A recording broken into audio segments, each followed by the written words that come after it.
ce soir, puisque je n'ai pas eu votre rétroaction personnelle concernant ma lettre. Puis je remercie au passage la directrice générale d'y avoir en quelque sorte répondu via les médias. Toutefois, on n'a pas eu réponse à nos arguments que les parents et moi avons mentionnés. Donc, il n'y en a aucun qui ont été abordés. Si vous avez fait vos recherches, vous savez probablement maintenant que mon fils va au CMI, puis que les élèves de cette école-là ne seront pas visés par l'étude en question. Dieu soit loué. Lorsque j'ai coécrit la lettre, vous êtes été adressé, sachez que je n'avais pas été informée de ça encore, donc je n'avais pas eu accès à cette information-là, comme quoi que mon fils n'allait pas participer, qu'il n'allait pas être visé par ces lettres-là. Vous savez aussi peut-être que je fais partie des membres de la CTETS et que je représente les parents, puis je suis responsable aussi des communications. Dans le cadre de mes fonctions en tant que responsable des communications, que ce soit dans mon travail ou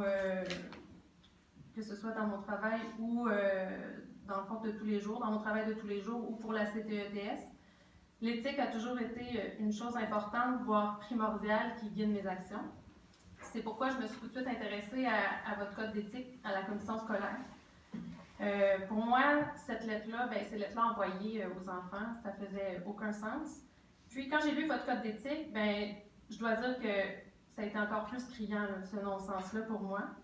C'est pour ça que je me suis adressée à vous puis j'ai écrit cette lettre-là, parce qu'il y a d'autres parents aussi qui nous avaient mentionné leur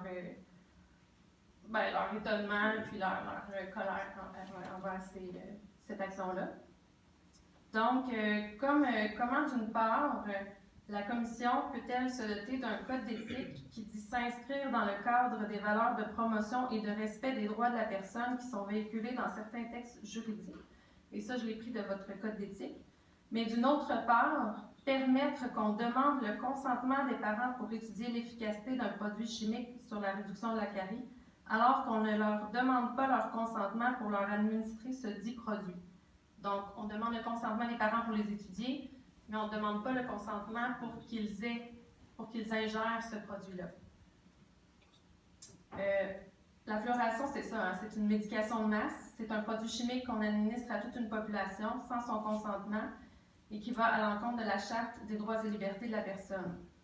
Sauf tout mon respect, la commission scolaire a pris position le jour où elle a ouvert la porte de ses établissements scolaires en cautionnant la réalisation d'une étude sur des enfants en contexte de fluoration et en permettant la distribution d'une lettre faussée par un préambule qui clame haut et fort que la fluoration de l'eau est reconnue pour diminuer le taux de carie et améliorer la santé dentaire. Au contraire, je dirais qu'il y a de nombreuses études qui ont démontré que des villes non fluorées présentent un taux de carie moins élevé que les villes fluorées et que la fluoration engendre des effets nocifs sur la santé et sur l'environnement. En permettant que les parents ne soient pas informés adéquatement, la commission scolaire a tout simplement balayé du revers de la main les valeurs d'intégrité et de transparence que l'on retrouve dans son code d'éthique. Et c'est ce que je tenais à spécifier ici ce soir. Mon collègue est ici aussi présent. Puis, je voulais juste mentionner